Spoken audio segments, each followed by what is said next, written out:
Halo guys, selamat kembali di Rebel Rupiah. Pasar volatil banget ya, BTC itu sempat ke $53.000 lagi. Dan walaupun belum sedalam koreksi di awal bulan Agustus, kalau misalkan kita lihat 3 bulan lalu, itu kan sempat sampai di $50.000. Tapi tetap sentimennya tuh negatif banget karena volatilitas ini. Jadi yang skeptis kripto makin bilang industri ini scam, yang udah lama di siklus sebelumnya jadi akhirnya ke siklus sekarang ya nyerah juga, nggak ada harapan, kayak kripto gitu-gitu aja. Terus sama yang baru masuk, baru investasi, akhirnya jadi merasa kapok dan nyesel udah kenalan sama kripto. Jadi banyak yang mulai meragukan nih sama masa depannya kripto dan dirasa tidak ada harapan lagi.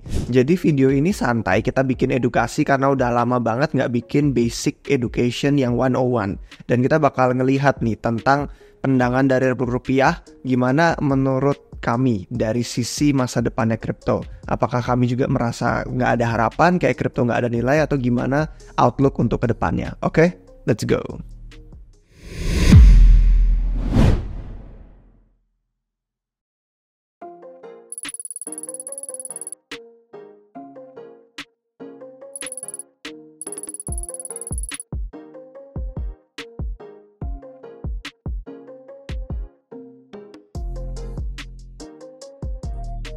Oke guys, jadi pertama kita bakal ngeliat ya dari sisi pasar tuh sebenarnya kan beberapa minggu terakhir volatil. Cuman minggu ini sama minggu depan juga tidak menutup kemungkinan ada volatilitas lagi.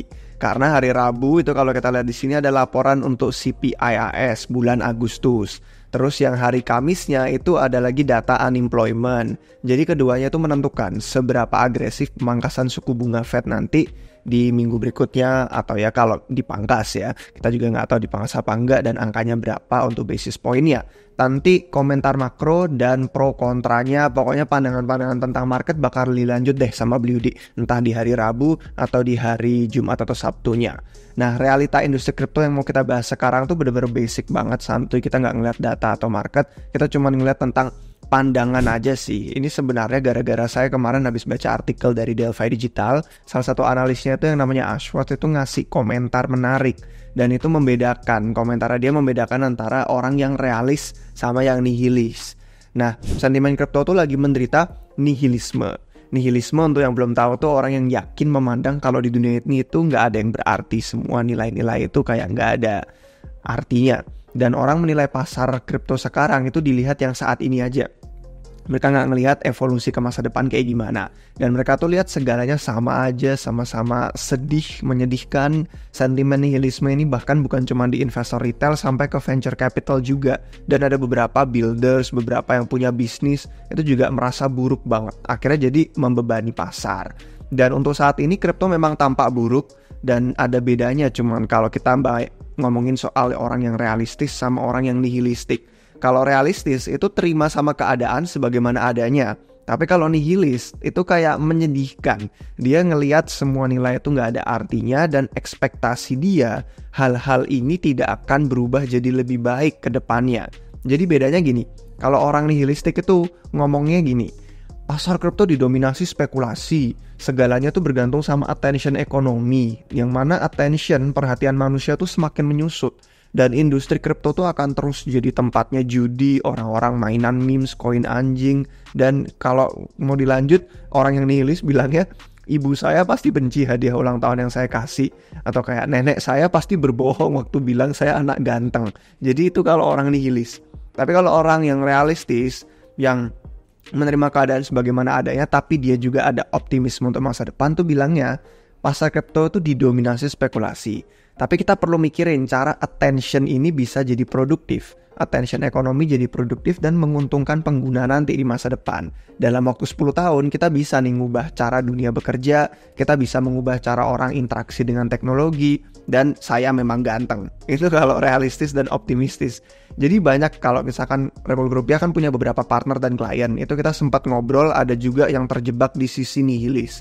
Jadi mereka tuh building project, tapi sesuai standar kripto saat ini. Bukan melihat fundamental jangka panjang nanti standarnya seperti apa yang lebih baik. Dan narasi itu penting. Untuk memulai suatu hal ya kalau ada narasi bisa jalan. Tapi narasi sesaat itu nggak bisa. Kita selamanya berubah-ubah terus, tujuan pivot sana sini, gonta-ganti ekspektasi. Dan ada segelintir investor retail, ada juga investor institusional, dan ada juga builder yang mampu untuk zoom out, bisa ngelihat gambaran yang besarnya, Dan saya benar-benar merasa bullish dengan mereka, karena mereka ini yang jarang. Project crypto yang berusaha relevan dengan narasi sesaat itu nggak pernah bisa sukses dalam jangka panjang.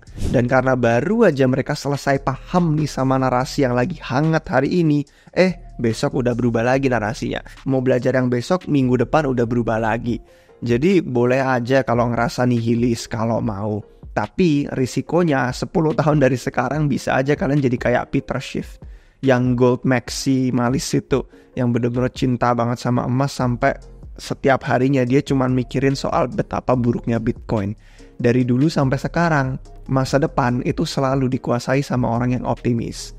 Dan ini ngelanjutin sama tweet artikel yang kemarin ditulis sama Logos. Ini saya suka karena baru aja tadi pagi saya baca, terus jadi kayak nyambung sama topik kita hari ini. Dan itu intinya dia bilang industri kripto perlu berhenti minta maaf. Dan alasannya tuh gini, si Logos itu makan siang sama founder perusahaan kripto.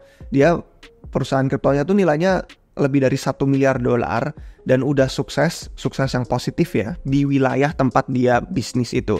Dan ekspektasi Logos yang nulis artikel ini adalah waktu dia ngobrol sama foundernya, dia bisa diskusi cara kripto mengubah dunia, mungkin ngomongin soal project yang udah dia bangun, kok bisa sukses, tapi ternyata enggak. Pas dia lagi makan siang, mungkin pas lagi bad day kali ya, pas hari buruknya si founder itu, tapi dia kayak menyerah sama beberapa etos kripto yang penting.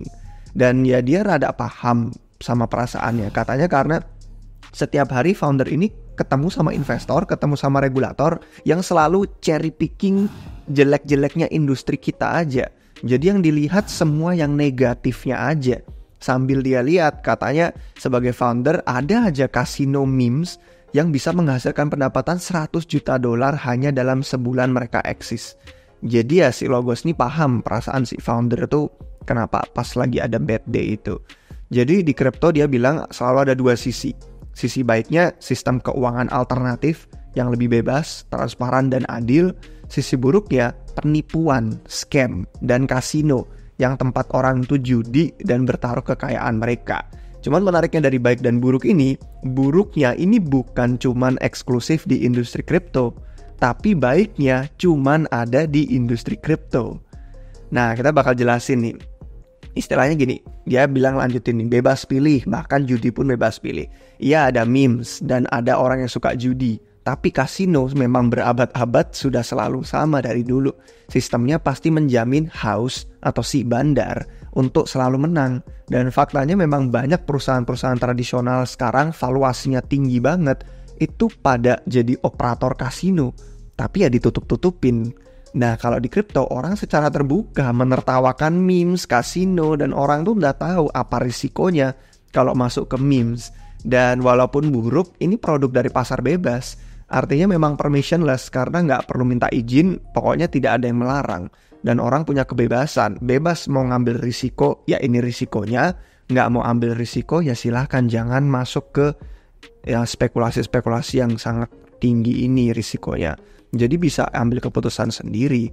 Dan kalau ngomongin soal buruknya, kriminal itu dia bilang ya ada di mana-mana. Iya, kriminal ada yang pakai kripto, ada yang mau cuci uang, ada yang menghindari hukum. Tapi jangan lupa cash, uang tunai itu lebih tidak terlacak daripada blockchain dan kripto. Dan sudah dipakai sejak untuk tujuan kriminal itu sejak uang tunai diciptakan udah dari dulu. Bank itu didenda berulang kali karena gagal mencoba mencegah pencucian uang. Dan regulasi-regulasi kayak KYC, AML gitu-gitu belum jadi solusi. Buktinya tetap ada sekarang. Dan kripto tuh nggak berbeda. Setiap industri ada aktor buruknya. Cuman bedanya sama tradisional, sistemnya itu gerak-geriknya bisa tersembunyi. Karena kita nggak tahu dengan sistem centralized mereka gimana cara kerjanya. Dengan sistem yang seperti itu, jadi beda sama kripto yang operasinya tuh terbuka. Blockchain yang bisa dilacak sama semua orang, nggak ada yang nggak bisa lihat. Dan apa kripto sempurna bukan berarti juga enggak. Kayak transparansi itu bukan berarti menjamin ya udah kripto memang yang paling baik deh, alat-alat yang udah jangan semua orang jangan yang nggak ada yang pakai kripto, nggak. Cuman setidaknya transparansi bisa memberi pertanggungjawaban. Analis on-chain itu jadi bisa mengawasi gerak-gerik transaksi kemana aja secara real time, secara langsung. Jadi kalau ngomongin soal buruk-buruknya kripto, negatif-negatifnya industri kripto, ya itu ada di semua industri. Ada di yang sistem keuangan tradisional, ada di yang bisnis-bisnis apapun, sektor, industri, dan kategorinya. Cuman kalau ngomongin baiknya cuman ada di kripto. Yang pertama, permissionless, tidak perlu minta izin untuk akses layanan keuangan. Yang kedua, self-custody, dan ini asetnya kita pegang sendiri. Dan itu nggak ada penengah mediator yang bisa ambil paksa aset kita, mau nge-freeze, mau tiba-tiba disita, nggak ada. Yang ketiga, censorship resistant. Selama ada internet, nggak ada yang bisa melarang atau menolak transaksi kita. Bebas dari gangguan politik yang lagi nggak stabil, ekonomi lagi nggak stabil, itu bebas dari yurisdiksi negara manapun. Yang keempat, smart contract. Dan ini matematika sama kode yang jadi operator. Jadi bukan manusia. Kalau manusia bisa tiba-tiba ngerasa kayak kita ngerasa dirugikan, ya udah kontraknya diubah gitu kan. Kalau ini nggak ada bias dalam perjanjian, eksekusinya otomatis sesuai sama yang kita setujuin apa. Jadi tidak seperti sistem yang centralized, yang terpusat. Baiknya cuman ada di kripto. Buruknya scam, penipuan, judi, kasino apa, di mana-mana juga ada. Nggak eksklusif di kripto doang. Tapi baiknya cuman di sini aja adanya. Sistem kripto yang bisa diprediksi, yang transparan, yang tersedia untuk semua orang di seluruh dunia. Coba nyarinya di mana lagi? Jadi yang dibilang sama Logos itu katanya we need to stop apologizing. Kita perlu berhenti minta maaf. Dan itu alasannya karena dia teringat sama kata Rivates. Rivates ini sebenarnya cewek, tapi dia waktu itu pernah berargumen katanya sebagai industri kita perlu berhenti minta maaf. Dia bilang we are the good guys. Jadi perlukah kita mengakui memang ada aktor buruk? Ya jelas, kita mengakui memang ada buruknya. Dan itu kripto memang cerminan dari masyarakat. Dan yang namanya manusia, selama ada manusia, selama manusia nggak sempurna, ya industri apapun, bukan cuman kripto, itu ya pasti ada jeleknya. Tapi yang menonjol dari kita adalah kita punya alat-alat tadi. Alat-alat yang tadi 4 udah kita sebutin bisa membangun masa depan yang lebih baik. Katanya dia berhenti minta maaf. Kripto itu akan tetap maju dan kita sebaiknya merangkul itu. Jadi untuk menutup nih kesimpulannya ya dari video kita tuh menyerah atau optimis. Kalau di Republik Rupiah, kita tuh selalu merasa optimis dengan masa depan blockchain dan kripto yang publik. Dan ekspektasi kami 5 tahun ke depan itu bakal berbeda dengan 5 tahun yang sebelumnya udah kita lewatin. Red Phone di sini membagikan beberapa pandangan.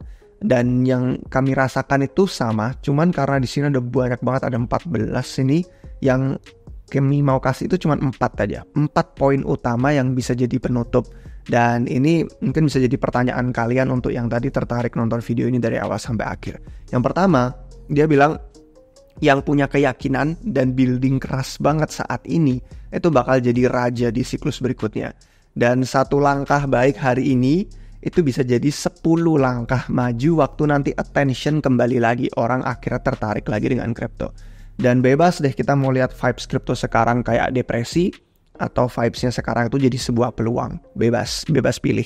Yang kedua, di siklus sebelumnya itu kita sempat merasa ragu. Pasti merasa kayak kripto tuh udah deh musnah selamanya, ini udah akhirnya sampai sini aja. Tapi di siklus sekarang itu bukan jadi kekhawatiran lagi. Terus yang ketiga, likuiditas global itu akan berdampak masif ke industri kita. Ini yang selalu kita bilang di setiap video market ya. Dan likuiditas global itu keran airnya bakal dibuka lagi menyala dalam waktu dekat segera. Dan yang keempat, hubungannya kalau udah likuiditas global masuk ke industri kita, mania kripto nanti itu bakal mulai pas BTC udah naik di atas $100.000. Kalau kita menunggu retail masuk untuk mendorongnya ke 100.000, justru udah nyentuh 100.000 nanti baru retail pada FOMO masuk. Dan hal yang sekarang tidak menarik, itu bakal nanti tiba-tiba jadi menarik lagi kalau BTC udah di atas $100.000. Perubahan sentimen itu sama kayak kemarin. Dari yang udah all time high, ada ETF, ada institusi, ada Fed cut rate. Jadi kayak semua orang sentimennya baik. Semudah itu sekilas langsung membalikkan telapak tangan sentimen negatif. Sama nanti, dari sentimen yang negatif sekarang, semudah membalikkan telapak tangan bakal tiba-tiba jadi optimis lagi. Semua orang FOMO dan euforia itu akan terjadi lagi seperti siklus-siklus sebelumnya. Jadi itu sih yang kita ingin bagikan hari ini tentang kripto. Apakah gagal, apakah tidak berarti, gimana menurut pendapat kalian? Silahkan komentar di bawah. Kalau misalkan kalian merasa bermanfaat dan suka dengan video ini, jangan lupa kasih jempol dan subscribe biar gak ketinggalan video baru dari Rebel Rupiah. Karena next Beli Yudi bakal bahas lagi tentang makro dari sisi pasar. Oke guys, sampai jumpa di episode berikutnya. Cheers!